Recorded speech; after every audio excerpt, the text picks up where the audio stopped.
அனைவருக்கும் அன்பு வணக்கம். நண்பர்களை, இன்றைய நிகழ்ச்சிக்கு போறதுக்கு முன்னாடி, அவர் என்னை விட வயதிலே குறைந்தோ குறையாமலோ இருந்திருந்தாலும், அவர் கட்சியிலே நான் உறுப்பினராக இருந்தோ இல்லாமலோ இருந்திருந்தாலும், அவர் கட்சிக்கு நான் ஓட்டு போட்டோ போடாமலோ இருந்திருந்தாலும், அவர் ஓ ஓகே ஓகே அது ஒண்ணும் இல்லை, எடிட்டர் தம்பி சார், நீங்க பத்திரிகையாளர், அதுவும் நடுநிலை பத்திரிகையாளர் கிடையாது, அதனால நீங்கள்லாம் பிறந்தநாள் வாழ்த்து சொல்லக்கூடாது அப்படின்னு ரிமைண்ட் பண்ணாரு. ரொம்ப தேங்க்ஸ்பா. ரைட். டாக்டர் ராமதாஸ் அவர்கள், இவர் முதலமைச்சருக்கும் அதானிக்கும் அவருடைய வீட்டிலே சந்திப்பு நடந்ததா அப்படின்ற மாதிரி சில கேள்விகளை எழுப்பியிருந்தார். இது பத்திரிகையாளர்கள் முதலமைச்சரை கேள்வி கேட்கிறாங்க. அதுக்கு முதலமைச்சர் டாக்டர் ராமதாஸ் அவர்களுக்கு வேலை இல்லை, அதனால கேள்வி கேட்கிறார் அப்படின்ற மாதிரி பதில் சொல்லி இருந்தார். எனக்கு என்ன சந்தேகம்னா, வேலை இருக்கவங்க தான் கேள்வி கேட்கணுமா, வேலை இல்லாதவங்க கேள்வி கேட்கக்கூடாதா? சொல்ல போனா வேலையில்லா திண்டாட்டம்னு சொல்றாங்க. அப்ப வேலை இல்லாதவங்க தான் போராட்டம் பண்றாங்க. அப்ப உடனே பாரு, வேலை இல்லாதவன் போராட்டம் பண்றான் அப்படின்னு சொல்லுவாங்களா? முக்கியமா டோலர்கள் என்ன சொல்லுவாங்க அப்படின்னு எனக்கு தெரியல. ஏன்னா டோலர்களை பொறுத்த வரைக்கும் இந்த மாதிரி வேலையில்லா திண்டாட்டம், நாட்டில் இளைஞர்கள் வேலை இல்லாமல் இருக்கின்றார்கள், மோடி அரசாங்கம் என்ன செய்கிறது அப்படின்னு அடிக்கடி ட்வீட் போட்டுனுக்கிறாங்க, கேள்வி கேட்டுனுக்கிறாங்க. ஆனா வேலை வாய்ப்பை உருவாக்குவது அப்படின்றது என்ன சென்ட்ரல் கவர்மெண்ட்டுக்கு மட்டும் தானே? ஸ்டேட் கவர்மெண்ட்டுக்கு அதுல எந்த ரெஸ்பான்சிபிலிட்டியும் இல்லையா? இப்ப இந்த செய்தியை பாருங்க. 2 லட்சத்துக்கும் மேற்பட்ட வேலை வாய்ப்புகள், அத்தனை பேருக்கு வேலை கிடைச்சிருக்கு மாநில அரசாங்கத்தின் முயற்சியால். அப்போ மாநில அரசாங்கத்தை இவங்க கேள்வி கேட்க மாட்டாங்களா அப்படின்னா அது எப்படிங்க கேட்பாங்க? இப்போ அதானி முதலமைச்சர் குறித்த சந்திப்பு, இதை ஐயா அவர்கள் கேள்வி எழுப்புகின்றார். இதுக்கு வேலை இல்லை அப்படின்னு சொல்லிட்டு போயிட்டார் முதலமைச்சர். இப்போ நம்ம டோலர்ஸ் என்ன பண்றாங்க, இது அப்படியே டேக் டைவர்ஷன் டைவர்ட் பண்றாங்களாம். மோடியை கேள்வி கேட்கறாங்க அதானி விவகாரத்துல. இப்போ இந்த கேள்விக்கே பதில் இல்லையா? அப்ப அந்த கேள்விக்கு அவரும் கம்யூனிஸ்டுக்கு வேலை இல்லை, அவங்க கட்சியில எம்எல்ஏவும் இல்லை, நிறைய எம்பிக்களும் இல்லை, அதனால இந்த மாதிரி கேள்வி கேட்கறாங்க அப்படின்னு சொன்னா இவங்க எங்க கொண்டு போய் மூஞ்ச வச்சுப்பாங்க? ஆனா ஒரு விஷயம் பாராட்டணும், என்னதான் இருந்தாலும் அந்த டோலர்களுடைய விசுவாசம் அப்படின்றத யாராலும் மறுக்க முடியாது. என்னைக்கோ வாங்கின 15, 10 பாருங்க, அது ஒன்றும் செலவு கூட ஆயிட்டு இருக்கும்னு நினைக்கிறேன். ஆனாலும் அந்த விசுவாசத்தோட, அந்த தலைமைக்கு விசுவாசத்தோட இருக்கிறதுல கட்சி தொண்டர்களை கூட இவங்க பீட் பண்ணிடுவாங்க அப்படின்னு நினைக்கிறேன். சரி, ஐயா ராமதாஸ் அவர்கள் கேள்வி கேட்டிருக்காரு, அவருக்கு வேலை இல்லை அப்படின்னு சொன்னா இப்ப அந்த அதானி விஷயத்தை கையில வச்சுன்னு கோஷம் போட்டுனுக்கிறாங்களே, பார்லிமெண்ட்டை வேற முடக்கினார்கள் அப்படின்னு பெருமையா பேசினுக்கிறாங்க. அந்த டோலர்கள் கூட இதை பார்த்தீங்களா, பார்லிமெண்ட் முடக்கப்பட்டது அப்படின்லாம் ட்வீட் போட்டுனுக்கிறாங்க. பார்லிமெண்ட்ல நாங்க இதை பேசினோம், அதை பேசினோம், இத்தனை விஷயங்களை நாங்க சாதித்தோம், கேள்வி கேட்டு உண்மையில வரவழைத்தோம், இதுதான் சாதனை அப்படின்னு நான் நினைச்சிருந்தேன். ஆனா பார்லிமெண்ட்டை முடக்குவதே ஒரு பெரிய சாதனை அப்படின்னு நினைச்சீங்கன்னா அப்புறம் என்ன பண்றது அப்படின்னு தெரியல. அப்போ அதானி குறித்து அவங்களும் தான் கேள்வி கேட்டுக்கிறாங்க. யாரு? அண்ணன் ராகுல் காந்தி அவர்கள், மல்லிகார்ஜுன கர்கே அவர்கள், ஜெயராம் ரமேஷ் அவர்கள், இன்னும் புள்ளி கூட்டணியில் இருக்கின்ற, அதுக்கப்புறம் நாங்கள்லாம் நடுநிலைன்னு சொல்லிக்கின்னு ஆனா புள்ளி கூட்டணிக்கு ஃபயர் ஊட்டுனுக்கிற நிறைய பேர் இது மாதிரிதான் கேள்வி கேட்டுக்கிறாங்க. அப்ப அவங்க அத்தனை பேருக்கும் வேலை இல்லை அப்படின்னு அர்த்தமா? இல்ல நம்ம அப்படிதான் எடுத்துக்கணும் அப்படின்னு நினைக்கிறேன். ஏன்னா நமது முதலமைச்சருடைய திராவிட மாடல் இந்தியாவுக்கே வழிகாட்டி இல்லையா?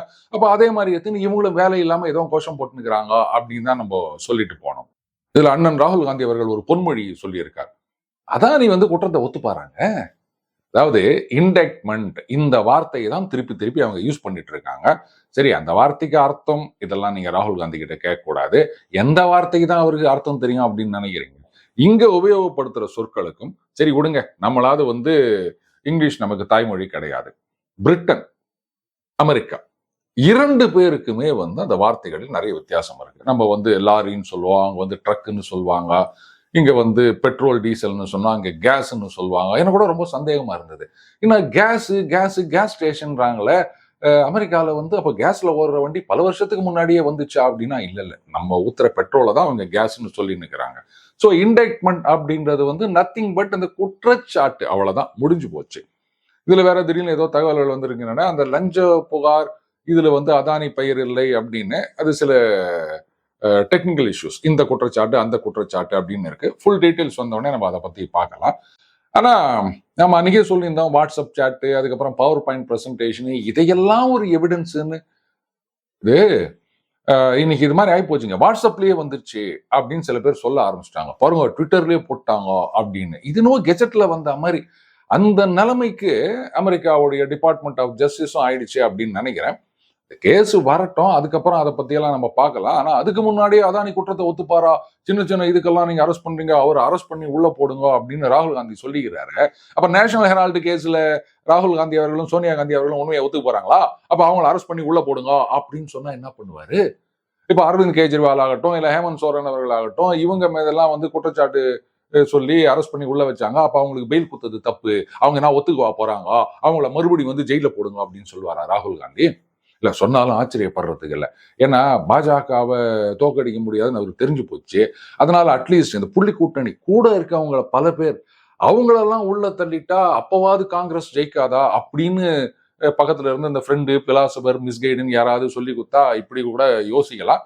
அதனால அது அரசியலில் எது வேணுமானாலும் நடக்கலாம். இப்ப பாத்தீங்கன்னா இன்னொரு கேஸ்ல அண்ணன் லாலு பிரசாத் யாதவ் அவர்களுக்கு எதிராக ப்ராசிக்யூஷன் சாங்ஷன்லாம் கொடுத்துருக்காங்களா, சிபிஐ வந்து கோர்ட்ல ஃபைல் பண்ணியிருக்காங்க அப்படின்னு சொல்லியிருக்காங்க.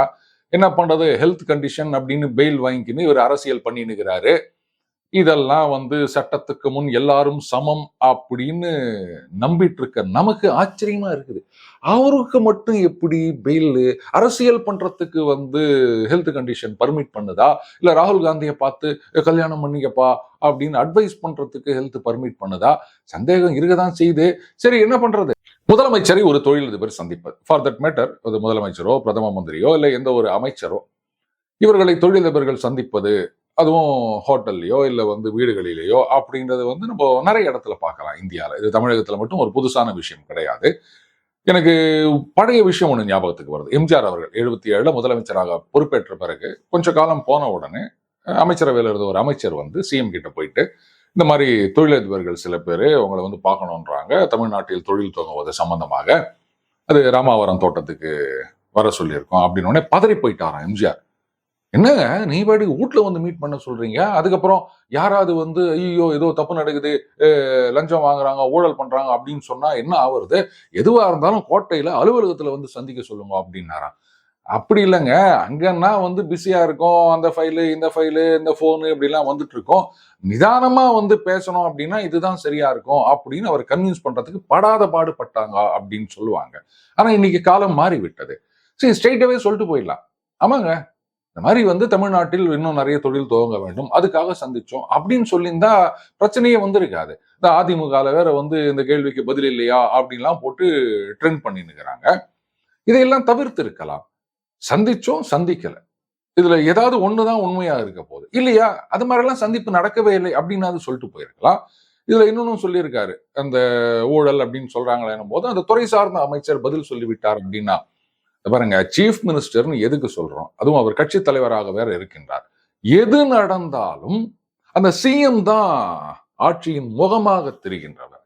நல்லது நடந்தாலும் கெட்டது நடந்தாலும் எதுவுமே வந்து முதலமைச்சர் தான். இல்ல இந்த இதுக்கு இந்த அமைச்சர் பொறுப்பு, அதுக்கு வந்து அந்த அமைச்சர் தான் காரணம் அப்படின்னு எல்லாம் வந்து இந்த பகுத்து ஆராயிறதெல்லாம் ஜனங்க கிட்ட கிடையாதுங்க. ஏன்னா இது வந்து பிரசிடென்சியல் ஃபார்ம் ஆஃப் கவர்மெண்ட் இல்ல அப்படின்னாலும் யாரு சிஎம் அப்படின்னு பார்த்து தான் நாம ஓட்டு போடுறோம். சொல்லலாம் பாருங்க, எம்எல்ஏக்களுக்கு தான் ஓட்டு போடுறீங்க, அவங்க தான் சிஎம்ஐ தேர்ந்தெடுக்கின்றார்கள். அப்படி கிடையாது. இவங்களுக்கா வேணும்னா இவர் chief ministerial candidate, prime ministerial candidate அப்படின்னு சொல்லிப்பாங்க. இல்லைன்னா அந்த மாதிரிலாம் சட்டத்துல இடமே இல்லை அப்படின்னு சொல்லிப்பாங்க. மக்களை பொறுத்த வரைக்கும் இதுதான் இவர் தலைவர், அவருக்காக ஓட்டு போடுகிறோம், இவ்வளவுதாங்க, முடிஞ்சு போச்சுங்க. அப்ப அவங்க கிட்ட தான் கேட்பாங்க. ஆனா அதுக்காக வந்து வேலை இல்லை அப்படின்னு சொல்றதெல்லாம் கொஞ்சம் ஓவர். இதை தவிர்த்து இருக்கலாம். இப்ப பாமக கிட்ட இருந்து இந்த பெரிய எதிர்ப்பு வந்திருக்கின்றது. சொல்ல போனா பாமகவுக்கு ஒரு உத்வேகத்தை கொடுத்திருக்கின்றதுன்னு தான் சொல்லுவேன் இந்த பதில். நமக்கு தான் அந்த ஒரு பழக்கம் இருக்குல்ல, எதுவா இருந்தாலும் அதுவும் அந்த ஒரு நாள் ஓட்டு போடுற ஒரு நாள் எல்லாத்தையும் மறந்துடுவோம் அப்படின்னு. அதனால இதுவும் கடந்து போகும், அவ்வளவுதான். அடுத்தது நண்பர் வந்திருந்தாருங்க, அப்படி பேசிட்டே இருந்தோம். அப்ப நான் கேட்டேன், என்னங்க அப்படி இந்த பழக்கம்? என்ன சகோ இதெல்லாம் உனக்கு தெரியாதா? எனக்கு அந்த பழக்கமே கிடையாது, நான் வந்து இந்த காந்திய கொள்கைகளை பின்பற்றுபவன் அப்படின்னாரு. அப்புறம் கொஞ்ச நேரம் பேசினே இருந்துட்டு, சரி இருங்க அப்படியே பாருக்கு போலாம் அப்படின்னு. என்ன சகோ நீ என்ன லூசா? எனக்கு தான் அந்த பழக்கமே கிடையாதுன்ற, அப்புறம் என்ன பாருக்கு வான்னு கூப்பிடுற? அப்படி இல்லைங்க, தாடிக்காரன் பேத்தி அப்படின்னு சொல்லிக்கின்னு நான் ஐயப்பன் கோயிலுக்கு போனோம், ஏன் எங்களை விட மாட்டேன்றீங்க அப்படின்னு கேட்கறத நீங்க எப்படி பாக்குறீங்க? நீங்க சொல்ற அந்த தாடிக்காரர் அவரு வந்து கடவுள் மறுப்பு இப்படி சொன்னதா தான் நான் பார்க்கறேன். அப்போ வந்து கடவுள் மறுப்பு கொள்கையை சொல்லிக்கின்னு நான் கடவுளை கும்பிடுற கோயிலுக்கு போகணும்னு எதுக்கு சொல்லணும்? அவங்களே அப்படி சொல்லும்போது, நான் வந்து காந்திய கொள்கைகளை பின்பற்றுவோம், நான் வந்து சரக்கு அடிக்க மாட்டேன் அப்படின்னு சொல்லிட்டு, நீ பாருக்கு வந்தா என்ன தப்பா? அப்படின்னு கேட்டேன். ஐ எம் சாரி பாரப்பா, ஐ வாண்ட் ஒன்லி பீரப்பா அப்படின்னு அங்க வந்து ஒரு பாட்டு பாடக்கூடாதான்னு கேட்டேன். நண்பருக்கு கோவம் வந்துருச்சு. எனக்கு என்ன தோணுது அப்படின்னா, இது பாஜகவை தமிழகத்துல ஸ்ட்ரென்தன் பண்றதுக்காக யாரோ சில ஸ்லீப்பர் செல் மாதிரி நடந்துனுங்கிறாங்களோ, இந்த ரிவர்ஸ் கன்சாலிடேஷன் அப்படின்னு சொல்லுவாங்கல்ல, அந்த மாதிரி தெரிந்தோ தெரியாமலோ பாஜகவுக்கு ஹெல்ப் பண்ற மாதிரி தான் எனக்கு தோணுதுங்க இது. இதுல அமைச்சர் அவர்கள் சொல்லியிருக்காரு, அது சேகர் பாபு அவர்கள், இந்த பத்திரிகையை பார்த்து தான் நான் தெரிஞ்சுக்கினேன் அப்படின்னு சொல்லியிருக்காரு. எடப்பாடியார் அவர்களாவது டிவி பார்த்து தெரிஞ்சுக்கினேன் அப்படின்னு சொன்னாரு, இவர் பத்திரிகை பார்த்துன்னு சொல்லியிருக்காரு. சரி, இதுல எது சிறந்தது அப்படின்றத வந்து நீங்களே முடிவு பண்ணிக்கங்க. ஆனா இன்னொன்னு சொல்லியிருக்காரு, சட்ட வல்லுநர்களுடன் கலந்து ஆலோசித்து அப்படின்னு சொல்லியிருக்காரு. ஆச்சரியமா இருக்குது. எப்படி எல்லா விஷயத்திலையும் வந்து அரெஸ்ட் பண்றதுக்கு முன்னாடி சட்ட வல்லுநர்களுடன் கலந்து ஆலோசித்து, இல்ல இல்ல, அதாவது ஒரு வழக்குல கைது செய்கிறதா இல்லையா அப்படின்றத வந்து அந்த புகாரை பெற்றுக்கொண்ட காவல் நிலைய அதிகாரி தான் முடிவு செய்வார் அப்படின்னு நான் நினைச்சிருந்தேன். ஆனா இப்பதான் புரியுது, இல்ல இல்ல, இது சட்ட வல்லுநர்களுடன் அமைச்சர் ஆலோசனை செய்து அதுக்கப்புறம் தான் அரெஸ்டா இல்லையா, இப்படி ஏதோ புது ப்ரொசீஜர் வந்திருக்கும் போல இருக்கு. ஒருவேளை இந்த மத்திய அரசாங்கத்துல புதுசா சட்டம்லாம் கொண்டு வந்தாங்கல்ல, இந்த ஐபிசி சிஆர்பிசி போட்டு அந்த பிஎன் அப்படி ஏதோ கொண்டு வந்தாங்கல்ல, அதுல ஏதாவது இருக்குதா தெரியல, அதை கொஞ்சம் புரட்டி பார்க்கணும். ஆனா அது கூட வந்து ரொம்ப நாள் ஆச்சு. கஸ்தூரி அவர்கள் கைதுல இதெல்லாம் ஃபாலோ பண்ணாங்களா அப்படின்னு தெரியல. அண்டு சமீபத்துல 2 பேரை கைது செய்து ரிமாண்ட் கூட பண்ண மாட்டேன்னு சொல்லிட்டாங்க கோர்ட்டுல. அதையெல்லாம் எப்படி சட்ட வல்லுநர்களுடன் கலந்து ஆலோசிக்கவில்லையா, அது தெரியல. ஆனா இந்த பிரச்சனை பெரிதாக கொண்டே போகின்றது. ஓ, சாதாரணமா ஏதாவது பேசிட்டாலே இரு பிரிவினருக்கு இடையே வந்து பிரிவினையை தூண்டுவது, இந்த மாதிரி பிரச்சனையை உண்டாக்குவது அப்படின்ற செக்ஷன் எல்லாம் போடுறாங்க. இது அப்பட்டமா அந்த செக்ஷனுக்குள்ள வரக்கூடிய ஒரு விஷயம். ஆனா இதுக்கு சட்ட வல்லுநருடன் ஆலோசனை அப்படின்னா கரெக்ட். இதுவே ஒரு பெரிய முன்னேற்றமா தான் பார்க்கணும். அது கருத்து சுதந்திரம் அப்படின்னு சொல்லாம, அது யாராக இருந்தாலும் நடவடிக்கை எடுப்போம் அப்படின்ற ஒரு அடுத்த ஸ்டேஜுக்கு வந்திருக்காங்கல்ல இந்த திராவிட மாடல் அரசு. இதுவே வந்து ஒரு பெரிய முன்னேற்றம் அப்படின்னு தான் எடுத்துக்கணும். என்ன பண்றது? நம்ம நிலைமை அப்படிதான் இருக்குது. இதையெல்லாம் வந்து ஒரு பெரிய அச்சீவ்மெண்ட்டா எடுத்துக்கிற நிலைமையில தானே நாம இருக்கோம். ஏன்னா நம்ம கிட்ட ஒத்துமை இல்லை. அது இருந்தா அந்த பிரச்சனையே வராது இல்லையா? சமீபத்துல அந்த கங்குவா, ஆமா, அந்த படத்தில் நடித்த நடிகர் சூர்யா அவர்கள், அதுக்கப்புறமா அவரது மனைவி ஜோதிகா அவர்கள், இவங்கெல்லாம் வந்து கோயில் கோயிலா போயிட்டு வர படங்கள்லாம் வந்து சோசியல் மீடியால வீடியோ கூட வந்ததுங்க. அதுல நடிகை ஜோதிகா அவர்கள் வந்து அந்த திருப்பதி கோயிலுக்கு போயிட்டு வெளில வரும்போது போட்டோ எடுக்கிறாங்க. இப்ப எனக்கு என்ன சந்தேகம்னா, அது எப்படி அவங்க இந்த திருப்பதியில வந்து தர்ம தரிசனம்னு ஒண்ணு இருக்குங்க. அதுக்கப்புறம் அந்த கட்டண தரிசனம் அப்படின்னு ஒண்ணு இருக்குது. தர்ம தரிசனத்துல அத்தனை மணி நேரம் காத்திருந்து போயிருப்பாங்களான்னு சந்தேகம். அதனால ஏதோ கட்டணம் கட்டி தான் போயிருப்பாங்க அப்படின்னு நினைக்கிறேன். அந்த கட்டணத்தை ஸ்கூலுக்கோ இல்ல ஆஸ்பத்திரிக்கோ குடுத்திருந்தா நல்லா இருந்திருக்குமே. எதுக்கு வந்து அந்த கோயிலுக்கு குடுக்கணும்? அங்க ஏதாவது உண்டியல்ல போட்டாங்களா? அது எனக்கு தெரியல. போட்டிருக்க மாட்டாங்கன்னு நினைக்கிறேன். அந்த பணத்தை பத்திரமா அவங்க ஏதோ ஸ்கூலுக்கோ ஹாஸ்பிட்டலுக்கோ கொடுத்துருப்பாங்க. அதனால அவங்கள வந்து நீங்க குறை சொல்லக்கூடாது. ஆனா திடீர்னு என்ன கோவில் கோவிலா வழக்கமா நம்ம அண்ணன் ராகுல் காந்தி அவர்கள் தான் அந்த எலெக்ஷன் டைம்ல டெம்பிள் ரன் அப்படின்னு ஒரு கேம் கூட ரொம்ப ஃபேமஸா இருந்தது. அந்த மாதிரி கோயில் கோயிலா போவாருங்க. இப்ப வந்து இப்படி படம் ஊத்திக்கிச்சு, இல்ல இல்ல, அது வந்து நல்லா ஓடினுக்குதுன்னு டைரக்டர் சொல்லியிருக்காரு. 2000 கோடி எப்படியும் வசூல் வந்துரும். இன்கம் டாக்ஸ் ஞாபகம் வச்சுக்கணும். ஏன்னா 2000 கோடி வரும்னு சொல்லியிருக்காரு. இது வேற நிறைய வசூல் வந்திருக்குலாம் நிறைய செய்திகள் வந்துட்டு இருக்கு. அப்ப நீங்க போயிட்டு என்னங்க எவ்வளவு வசூல் வந்தது, டாக்ஸ் கட்டிங்களா அப்படின்னு கேட்டா நல்லா இருக்கும். எதற்காக இந்த திடீர் கோவில் பாசம்? யாரை ஏமாத்துறதுக்காக இந்த வேஷம்? சி, ஒரு காலத்துல பாத்தீங்கன்னா சினிமாக்கள் அப்படின்னா நடிகர்கள் எப்படி வேணா இருந்துட்டு போட்டோம். படத்துல எப்படி நடிக்கிறாங்க? படம் நல்லா இருக்குதா? கதை இருக்குதா? மியூசிக் நல்லா இருக்குதா? டங்கர டங்கரன்னு காதை கிழிக்கிற மாதிரி இல்லையா? இதத்தான் வந்து ஜனங்க பார்த்தோமே தவிர, அந்த நடிகர் எப்படிப்பட்டவர்? அவர் வந்து சமூகத்துல எப்படி இருக்கார்? இப்படின்றத பத்திலாம் யாருமே கேர் பண்ணது கிடையாது. சொல்லப்போனா ரஜினிகாந்த் அவர்கள் அவர் படத்துல நடிக்க வந்த ஆரம்ப காலகட்டத்துல பாத்தீங்கன்னா, அவரை பத்தி ஏராளமான புகார்லாம் சொல்லுவாங்க. அவர் அப்படின்னுவாங்க, இப்படின்னுவாங்க. அதெல்லாம் வந்து சினிமாவுக்கும் எதற்கும் தொடர்பு இல்லாம தான் நம்ம ஜனங்க பார்த்துட்டு வந்தாங்க. அவரு எப்படி ஒண்ணா இருந்துட்டு போட்டீங்க தனிப்பட்ட வாழ்க்கையில. சினிமால அவர் என்ன பண்றார்? இப்படித்தானே நம்ம இருந்தோம். ஆனா கடந்த ஒரு 10, 15 ஆண்டுகள்ல வந்து அது அப்படியே மாறிடுச்சுங்க. ஒரு சினிமா நடிகர் அப்படின்னா அவருக்கு வந்து சமூகத்துல அக்கறை இருக்கணும், கருத்து சொல்லணும். போதாக்குறைக்கு பாருங்க, இவர் இவ்வளவு டொனேட் பண்றாரு, இவர் இவ்வளவு தானம் பண்றாரு, இவர் இவ்வளவு ஆஸ்பத்திரி கட்டி கொடுத்துக்கிறார், வீடு கட்டி கொடுத்துக்கிறார், இந்த மாதிரி எல்லாம் நிறைய விஷயங்களை சொல்லின்னு அவர் ரொம்ப நல்லவருப்பா. அவர் நல்லவரா இருந்தானா கெட்டவரா இருந்தானா, படம் நல்லாகுதா கெட்டதாகுதா அதானே எனக்கு முக்கியம். ஆனா இப்படித்தான் இவங்க பூசி மொழிகின்னு இருக்கிறாங்க. சோ அதற்கான ஒரு பிராயச்சித்தம் அப்படின்னு நான் நினைக்கிறேன். இவங்க கோயில் கோயிலா சுத்திட்டு இருக்கிறது. மற்றபடி கோவிலுக்கு போறதுன்றது ஒருத்தருடைய தனிப்பட்ட விஷயங்க. இத வந்து யாரும் கேள்வி கேட்கறதுக்கு உரிமை கிடையாது. ஆனால் அவங்க கேட்ட கேள்விகள் அதற்கான எதிர்வினை தான் இது. அதனால நீங்க ஏன் தனிப்பட்டதை பத்தி எல்லாம் கேட்கறீங்க அப்படின்லாம் யாரும் கேட்கக்கூடாது. கடைசியாக நானும் பேக்ரவுண்ட்ல இந்த மழை, இடி, மின்னல் இப்படின்னு நிறைய வச்சுன்னுக்கிறேங்க. ஆனா சென்னைக்கு என்ன பண்ண போகுதுன்னு ஒன்றும் தெரியல. நல்ல காலம் இப்ப வந்து அந்த மெர்சல் காமிக்கிறது கொஞ்சம் குறைஞ்சிருக்குன்னு தான் சொல்லணும். இது தேவையில்லாம இந்த ஊடகங்கள் மக்களை வந்து பீதியில் ஆழ்த்துகின்றார்கள். ஏங்க வெயில் அடிக்க போகுதுன்னா, ஐயோ இந்த முறை வரலாறு காணாத வெயில் அப்படின்னு அதுக்கு என்ன பண்ண முடியும்? எல்லாரும் வந்து வீட்டுக்குள்ள போயிட்டு ஏசி ரூம்ல உட்காந்துருக்க அளவுக்கு வசதியா இருக்குது. இல்ல சினிமாக்கு போலாம் அப்படின்னா உடம்பு ஒண்ணா குளிருது, ஆனா காது கிழியுது அப்படின்ற மாதிரி எல்லாம் சில படங்கள் இருக்குது. நான் பொதுவா சொல்றேன், எதையும் குறிப்பிட்டு சொல்லல. அண்ட் எத்தனை பேருக்கு அந்த ஏசி தியேட்டர்ல போய் உட்கார முடியும்? ஹார்ட்லி ஒரு 2 மணி நேரம், 2.5 மணி நேரம். அதுக்கு அவ்வளவு செலவு பண்ணதெல்லாம் எல்லாராலையும் முடியாது. சோ அனுபவிச்சு தான் ஆகணும். அதே மாதிரிதான் மழை அப்படின்றதும். சமீபத்துல அமைச்சர் ஒருத்தர் ரொம்ப அழகா சொல்லியிருந்தாரு. பாருங்க, மழை வந்தா பொறுத்துக்கு தாங்க ஆகணும். ஏரியில எல்லாம் தண்ணி கம்மியா இருக்குன்னு தந்தி டிவிலேயே சொல்லியிருந்தாங்க. பாருங்க, இந்த ஏரியில் இவ்வளவுதான் நீர்மட்டம் இருக்கின்றது அப்படின்னு.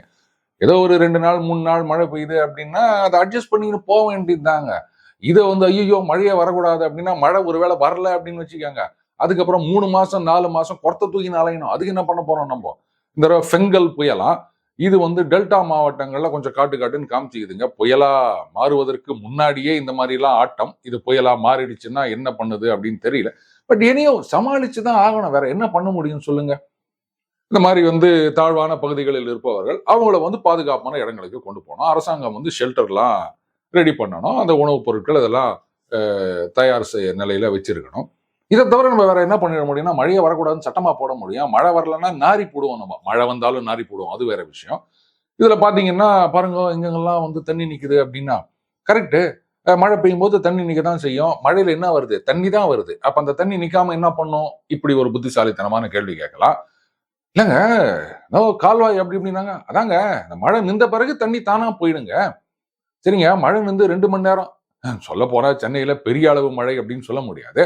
2 மணி நேரம் கழிச்சு தண்ணி போகணும், 2 மணி நேரம் கழிச்சு வந்து தண்ணி நிக்குது அப்படின்னா பாருங்க, மழை நின்ற பிறகு தண்ணி போயும் அப்படின்னா என்ன அர்த்தம்? மழை ஒண்ணும் நிக்கல, அது பாட்டுக்கு விட்டு விட்டு அச்சுனே இருக்குது. அது எப்ப நிக்கும் அப்படின்னா ஜனவரி மாசத்துல. அப்ப மழை நின்றும். அப்ப நீங்க வந்து கேளுங்க. மத்தபடி தண்ணி வராத மழை பார்த்ததுண்டா? இது வடிவேலு மாதிரிதான். சண்டையில கிழியாத சொக்கா எங்க இருக்கு அப்படின்னு. சண்டையிலன்னு சொன்னேன், சட்டசபையில நான் சொல்லல. ஏதாவது காதுல தப்பா விழுந்திருந்தா கரெக்ட் பண்ணிக்கங்க. மூக்கு இருக்கிற வரைக்கும் ஜலதோஷம் இருக்கத்தான் செய்யும் அப்படின்னு சொல்லுவாங்க. இந்த பழமொழியை இப்ப நீங்க நல்லா ஞாபகம் வச்சுக்கணும். அந்த மாதிரி மழைன்னு வந்தா தண்ணி இருக்கத்தான் செய்யும். அது தண்ணி வரும் போவும். இன்னைக்கு நீங்க தண்ணிய வானா வானா அப்படின்னு சொன்னீங்கன்னா அதுக்கப்புறம் 3 மாசம் தண்ணி கலையணும். அதை ஞாபகம் வச்சுக்காங்க. ஏன்னா ஒரு தீவிர திமுக ஆதரவாளரே ரொம்ப அழகா ஒரு பிறந்தநாள் வாழ்த்து சொல்லியிருந்தாங்க, பார்த்தேன். இப்ப இல்லாட்டாலும் எப்படி? இப்ப இல்லாட்டாலும், உடனடியாக இல்லாட்டாலும், என்னைக்காவது ஒரு நாள் சென்னை வந்து இந்த வெள்ள பாதிப்பே இல்லாத நகரமாக மாறிவிட்டது அப்படின்னு சொன்னா அதுக்கு இவருக்குத்தான் பாராட்டு தெரிவிக்க வேண்டும். உங்களுக்கு பிறந்த நாள் வாழ்த்துக்கள் அப்படின்னு. இது என்ன சர்க்காஸ்டிக்கா சொல்றாங்களா இல்ல வந்து நிஜமாகவே வந்து சொல்றாங்களா? எனக்கு ஒண்ணுமே புரியல. அப்போ இப்போதைக்கு சென்னை வந்து ஃப்ளட் ஃப்ரீ அப்படின்றது கிடையாது. இதுதான் அவங்களுடைய பிறந்தநாள் வாழ்த்திலிருந்து எனக்கு தெரிகின்றது. பஞ்ச புகழ்ச்சி அணி அப்படின்னு என்ன சொல்லுவாங்க? எனக்கு மேல 1000 பேர் இருக்காங்க. மீண்டும் அடுத்த பதில் சந்திப்போம்.